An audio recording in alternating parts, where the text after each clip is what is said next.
Well, hello, everybody. Welcome to Broadway.com's Live at 5. It is Monday, July 29th, and I am Ryan Lee Gilbert. And I'm Beth Stevens. And we are joined here in the studio by Caitlin Moynihan. Hello. And her jazz hands. And we have a truly fantastic guest with us today. He is making his Broadway debut over at the Nederlander Theater in Pretty Woman. We have Brennin Hunt with us. Yay! Very excited to chat with him about Pretty Woman and Rent Live and so much more. But first, let's talk about today's Top 5.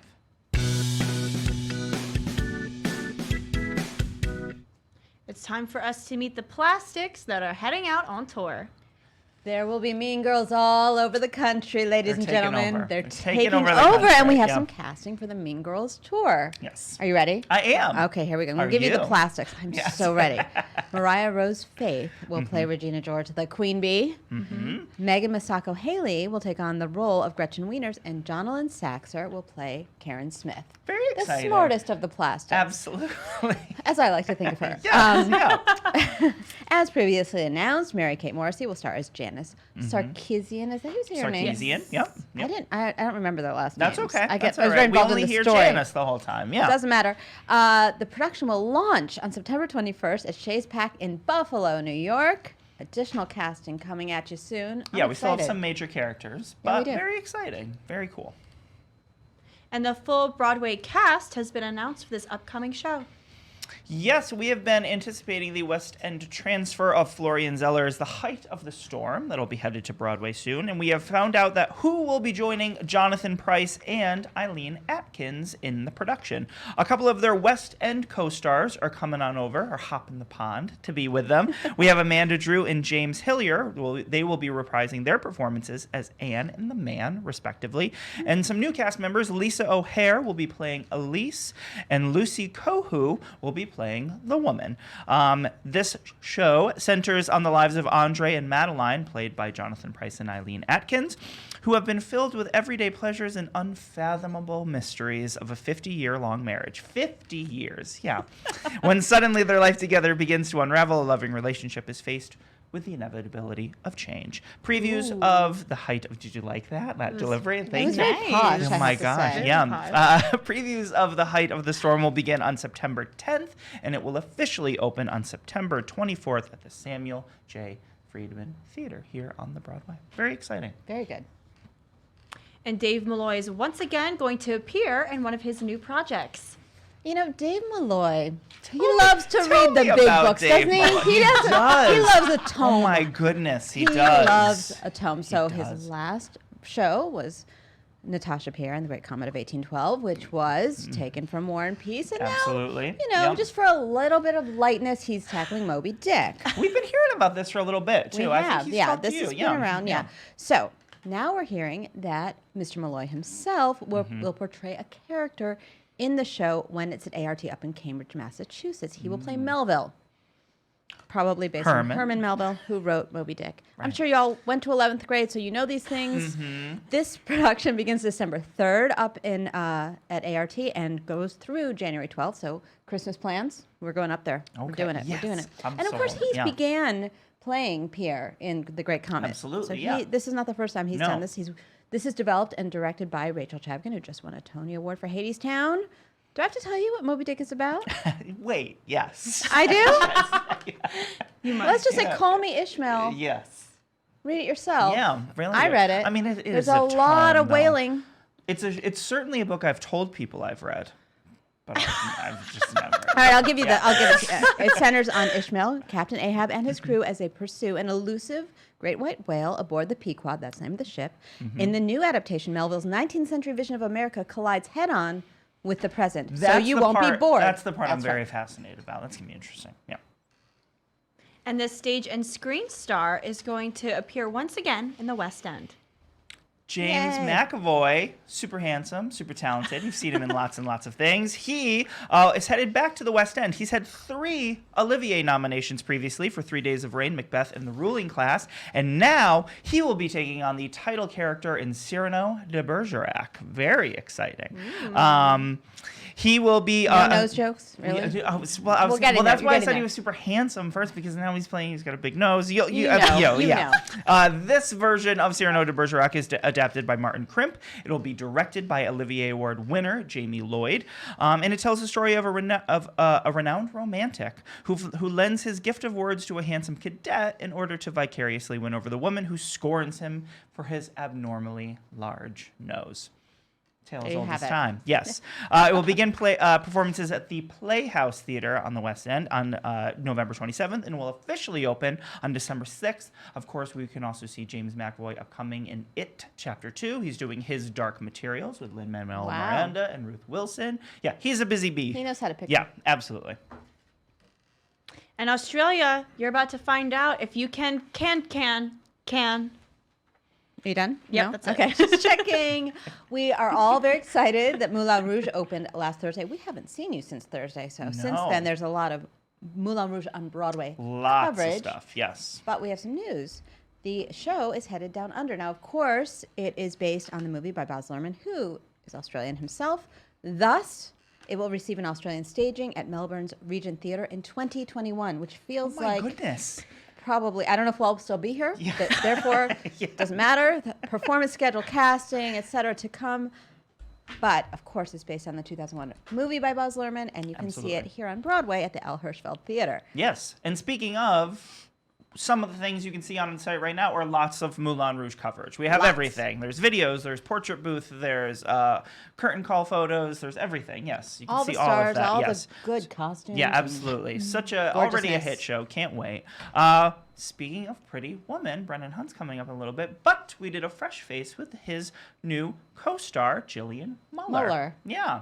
So we talked to her.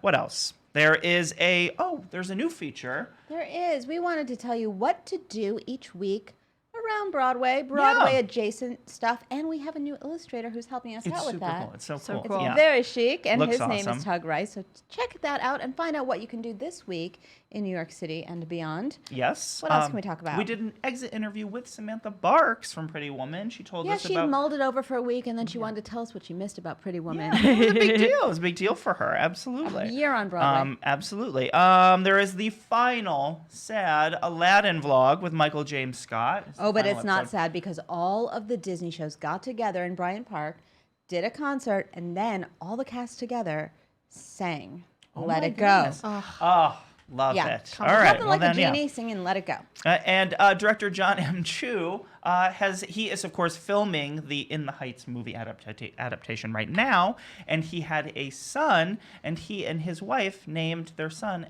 Lin-Manuel Miranda. Yes.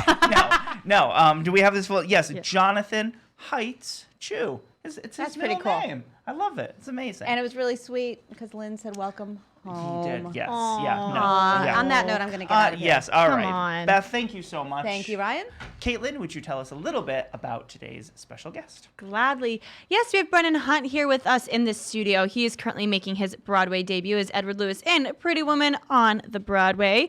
You may have seen him as Roger in Fox's Rent Live. Of course you saw him. It was amazing. It was the best. He's also known for being a country music singer and songwriter. He competed on the debut season of the X Factor. Fun facts about that. Make sure you follow him on social media at Brennan, so you can see what it's like to be on Broadway, and also he has two really cute, adorable sons. So great. It's a win-win all around. Make sure to leave all of your questions in the comments below, and please welcome Brennan and Ryan.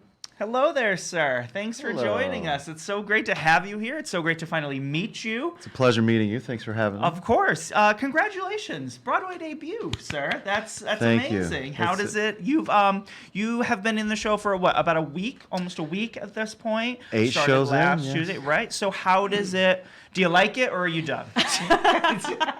My body is like, what the hell are you doing? But I am addicted. I'm addicted. Fantastic. Yes, Good to hear. I've been on a stage performing my whole life, so this Sure. is a whole new element to performing and getting laughs and cheers and Yeah. all that fun stuff. It's like a drug to me, being in front of people and performing for them. Of course. Is being on Broadway something you had imagined or dreamed of, or is it something that kind of came to you as a, oh wow, okay? It's something I've always loved and appreciated, but it was never my dream. I always thought I would be Lenny Kravitz, and that never worked out. Got it. Okay. Yeah. So- Not yet. Let's who knows? So yeah, I moved to Nashville, about 12, 13 years ago to be a singer-songwriter, and somehow just fell into acting, and then one thing led to another, and I got booked as Roger on Rent Live. Certainly. And here we are on Broadway. Yeah. It's just the past 8-9 months have been insane. So. Right. No, it's super cool, and it's so. I mean, to be making your Broadway debut alongside Jillian Muller, and to be able to starting the show together. So, how has that experience been? Have you two bonded? Did Samantha and Andy pass on some fantastic words of wisdom that have stuck with you guys? All of the above. The second day I was here, Andy and Orphe actually took me to lunch. Very nice. I got like a 2-hour laundry list of things to learn and to expect, and then jumping into rehearsals with Jillian. She's been doing this a long time, so just learning the ropes with her and figuring out our chemistry in the studio before we went to the stage was very beneficial, and I can't ask for a better scenario going into Broadway for my first time, having all of those elements in place. Exactly. And the show is such a crowd pleaser, so I'm sure that audience energy is very fulfilling. It's great. It's a fun show. It totally is. Like you said, you were a singer-songwriter in Nashville for a long time.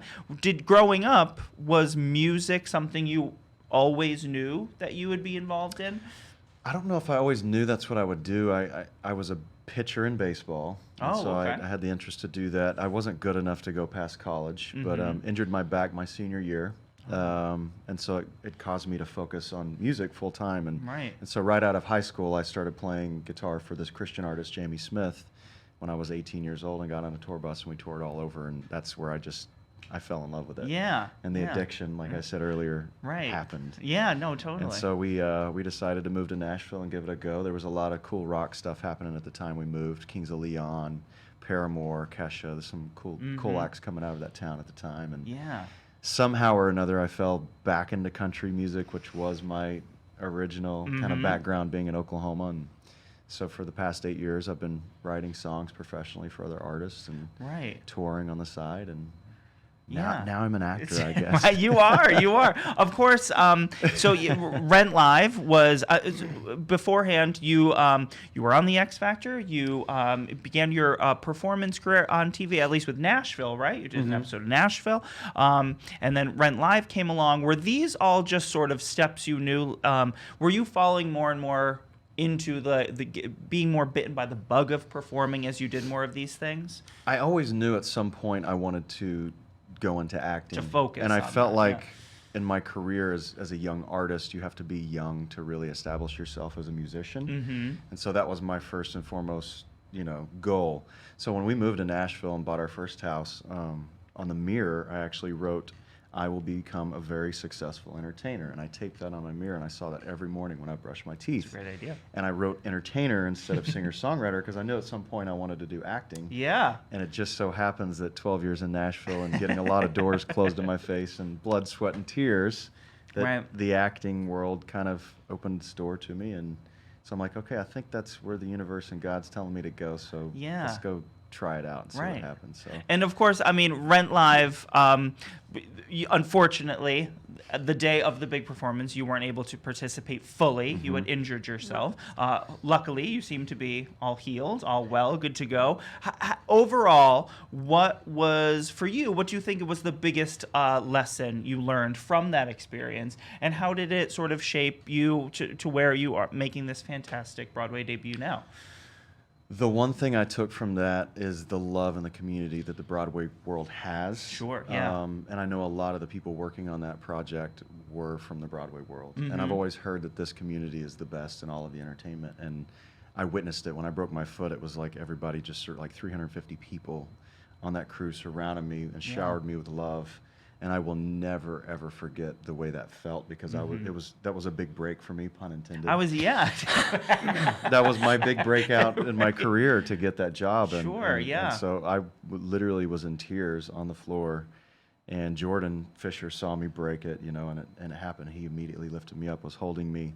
Brandon Victor Dixon came over, and Mark Platt, all these people just from that world. Yeah. You know, and Brandon and Mark actually carried me out to the center loft to finish for that audience that night while we didn't even know it was broke yet. But I knew it was.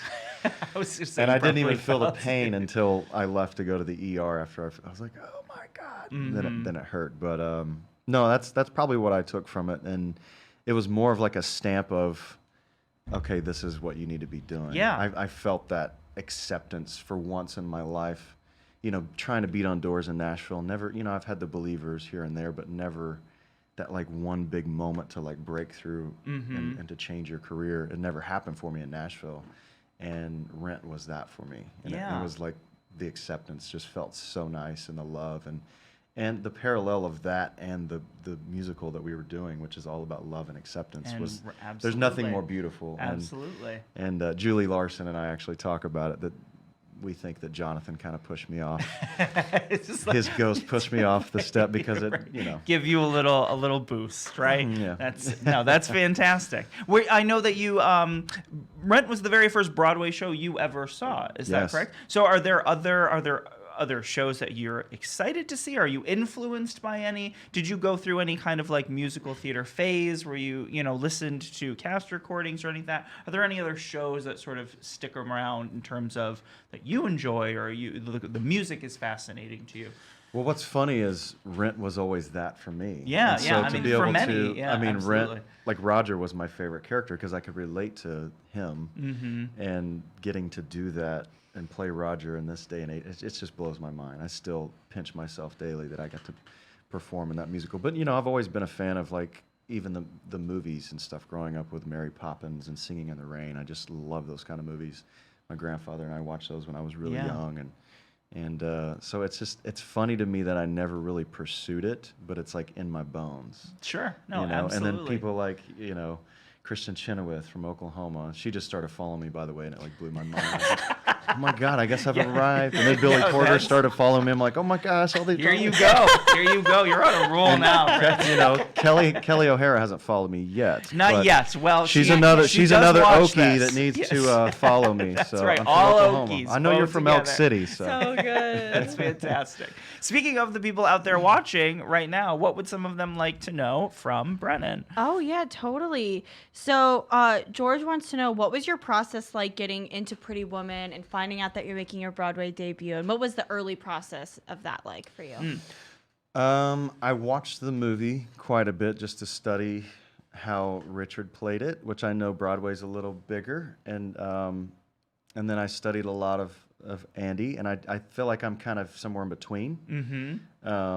Being that I'm not a seasoned Broadway actor, I'm not as big as most actors would be, so I'm kind of in between there. And just, I don't know, trying to figure out, because I've never been a billionaire. That was like the challenge coming in, to have that like cocky confidence in the beginning, and then the arc of like, okay, she changes you towards the end. And that the second act for me is a lot easier because that's my personality anyways. I'm like happy and like a little child. Absolutely, yeah. You know, I'm that guy that goes to Disney World. It's like a 12-year-old, you know. So the second act's a lot easier for me than the first act. So. Right. Is there as someone that has sort of written as many songs as you have, and I'm assuming some of those songs aren't necessarily about you, but you know, you're writing about slices of life. Is there a same part of your brain or your process that you use when writing those songs, but also trying to get into the head of a character you're playing? Yeah, I think the best is just trying to find what's not on script, and that goes to answer that question as well. Just like, why is Edward afraid of heights? And going through the scenarios, well, maybe his mother committed suicide, because you know, there's just all these scenarios and what works, and it may work for that week, and then the next week you're like, I don't really like that. So it's just trying to find the stuff that's not on the page that, you know, works for to fill in the things that aren't there. Absolutely, you know? Sure. And are you constantly sort of writing songs? Is that something that you just find yourself, you know, like sitting around a waiting room or on the train, or just always kind of? Or do you have to sit down to like? Well, it's funny. When I fell into the publishing world in Nashville, I call it the conveyor belt songwriting. It's like everybody gets together with like 2 other guys or girls a day, and you do 1 to 2 songwriting sessions. And it's like 3 to 4 hours each, and you do that Monday through Friday, like a 9 to 5. It's kind of weird. But me personally, the best songs I ever write just come to me, and it may be in the middle of my dream, and I just sing a little thing, or I see something on a billboard, I write it down, and then I'll work on that, and it may take me 6 months to finish it, and I feel like those are the most authentic songs for me personally as a writer. That makes sense. So. Yeah, great. Totally. So Angie wants to know, what was your first night making your Broadway debut like, and what was it like having like friends and family there, and was it all a blur? What do you remember? Oh man, the first 2 scenes were a blur, for sure. There was a moment where I looked up at the very back row in the balcony where I sat in 2006 to see Rent. And I had this moment of like, there might be another like young guy back there. Oh wow, yeah, that's and so cool. I kind of got emotional. I had to not get emotional because it was an emotional scene. But I was like, I can't look up there anymore, and it kind of took me out of character. So there's just moments of that, and just still just pinching myself that I'm, of all places that I'm making my debut at the Nederlander. It's so full cool. circle. It's just really strange. Yeah. No, your beautiful wife Kelly are your high school sweethearts. Is that right? Congratulations on that. That's amazing. You've lived, and you have two adorable sons. You've lived in Nashville. I think right after Rent Live, did you live in LA for a little bit? We were there for about 4 or 5 months. Okay, and now you're living in New York City. How are you enjoying living in New York City so far? And 3, what's the best city of the 3? 2, what's the best city of the 3 that you've lived in? Honestly, I was terrified about living here. Okay. I've enjoyed working here for the past 14 years, but now it's like, it's so much more convenient living in New York. Right. I mean, I need an avocado, and I'll just walk, 1 block to get it. Right. Yeah, absolutely. And I don't have to get in my car and wait in traffic for an hour like in LA. I mean, but the weather in LA is great. There's pros and cons. Exactly. Everywhere. Yeah. Nashville, that's where we grew up. And in how our long adult did you life. spend there? 12 years. Wow. Yeah. Yeah. Wore a lot of different hats there. Mm-hmm. Trying to pay the bills. Yeah. I played in the corner at this hotel called Fairfield Inn at like 7 a.m. to like 10:30 every weekend. I would just sing like cover songs. So I mean, there's just like a lot of memories like that of like, grinding it out before getting to Broadway. Absolutely. So, and I'll always cherish those memories. So I made a lot of lifelong friends there. Excellent. Yeah. What's one thing you absolutely love about Nashville that you think flies under the radar that most people don't know about? Because I mean, Nashville has the big pull that tour, but what's something precious about that place? The people. Yeah. I think the people are some of the best in the world, and I think the biggest misconception is that it's not a diverse city. Mm-hmm. Which Nashville Metro is very diverse. The restaurant scene is amazing. The bars, there's cocktail lounges, and there's something for everybody. Mm-hmm. But politically, if you're not into the South and the right-wing politics, it might not be your cup of tea. Sure, right. But, you still get a lot of open-minded people there as well. That's what I like about it, though. It's a really cool, hip southern city. Yeah. And now that you're here, you're in New York City, you're here with your family, you're making your Broadway debut in a fantastic show. What do you see? What comes next for Brennin Hunt? Are you sticking around here? Are you is that singer-songwriter path still sort of calling out to you? What can we expect in the near future from you, sir? There's a lot of wheels spinning right now in my head. Definitely going to be pursuing the acting world. Definitely going to be pursuing Broadway. I'm already toying around with writing my own musical. I have a few things that I've had for a couple of years, and my agent is kind of pushing me into it. Yeah, and your own musical. I love so, that. I mean, that's my background is writing songs anyway. So give I think it to us. So I'm toying around with that, but I know those things take years to develop. But I'm still excited to dive into it and figure it out. So us too. Yes. Well, we're so excited to have you, sir. Thank you so much for coming by. having me. Of course, make sure you go check out Brennin Hunt and Jillian Muller in Pretty Woman the Musical at Broadway's Nederlander Theater. Congratulations again, sir. You come back and visit us anytime you'd like. Thank you so much. Caitlin, would you take us out, please? Thank you guys so much for tuning in today. We are live at 5 every single weekday here on Facebook. You can listen to us wherever you get your podcasts by searching for hashtag live at 5 and hitting that subscribe button. Be sure to tune in tomorrow, and we talk to Sierra Vargas all about her upcoming concerts at Feinstein's 54 Below.